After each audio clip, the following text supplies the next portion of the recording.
Guys welcome to our channel the school route 2.0। तो आज हम जो है सोर्स ऑफ एनर्जी का पार्ट 2 बना रहे हैं। चलिए फटाफट से वीडियो को स्टार्ट करते हैं। तो गाइस पार्ट 2 में शुरुआत करते हैं बायोमास के साथ। तो बायोमास बायोगैस प्लांट ये दोनों एक ही होते हैं। तो जो एंशियंट टाइम्स में हमारा काऊ डंग था उससे हम कंडे बनाते थे और उनको हम जलाते थे, लेकिन उससे जो है हमारे डिसएडवांटेजेस होते थे। वो जो है पॉल्यूशन कॉज करते थे कंडे, और वो इफ़ेक्टिव बर्निंग भी नहीं थी उनकी ज़्यादा। तो इफ़ेक्टिव एनर्जी सोर्स हमने कैसे बनाया फिर? तो हमने वुड को जो है बर्निंग लिमिटेड O2 यानी कि लिमिटेड ऑक्सीजन में उसको हमने जलाया, तो चारकोल बन गया वो। फिर चारकोल को हमने बर्न किया तो उससे हमें हाई एनर्जी प्राप्त हुई, और उसके साथ हमें लेस पॉल्यूशन कॉजिंग एक वो मिल गया सोर्स, और उसके साथ वो स्मोकलेस भी था, यानी कि पॉल्यूशन नहीं था तो मतलब स्मोकलेस था। उसके बाद है हमारा बायोमास प्लांट है कैसा। तो यहाँ पे देख सकते हैं आप, स्लरी जो है वेस्ट होता है वो गोबर और पानी से मिलकर बना होता है, तो वो हमने इसमें डाल दिया। ये डायग्राम है हमारा, वो हमने इस बॉक्स में डाल दिया। और उसके बाद जो है ये एक पूरे उसमें जाता है कंटेनर में जिसका नाम है डाइजेस्टर। तो डाइजेस्टर के ऊपर जो ढक्कन लगा हुआ है उसको हम लिड कहते हैं। तो इसमें जो है एनारोबिक बैक्टीरिया भरे रहते हैं, यानी कि उनको ऑक्सीजन की ज़रूरत नहीं रहती, तो इसलिए वो इसमें होते हैं। तो वो गोबर को खा लेते हैं, तो गोबर को खाने के बाद वो गैस रिलीज करते हैं।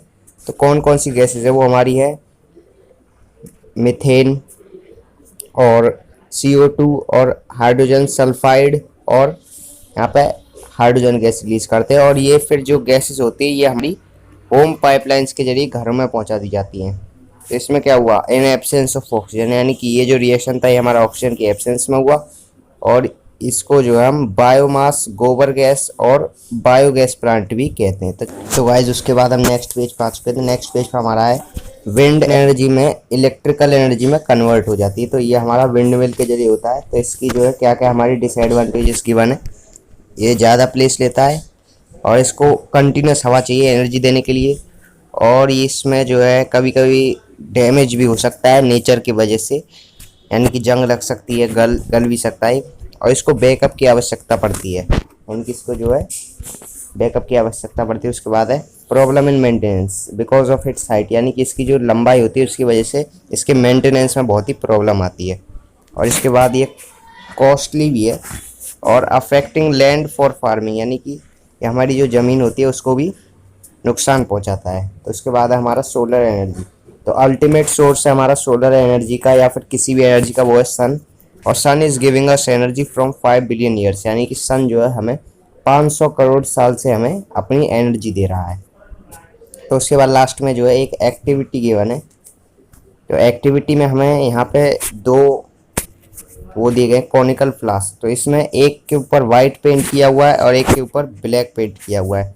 तो इन पर पूछा गया है, इनके अंदर जो है 500 ml वाटर 50 ml वाटर डाला गया है, और पूछ रहे हैं कि कौन सा जो है जल्दी पहले गर्म होगा।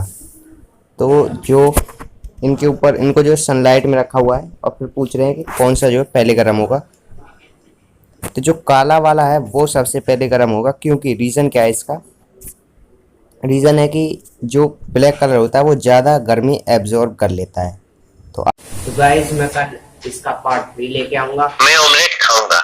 तो गाइस अब हम वीडियो बंद करके जा रहे हैं।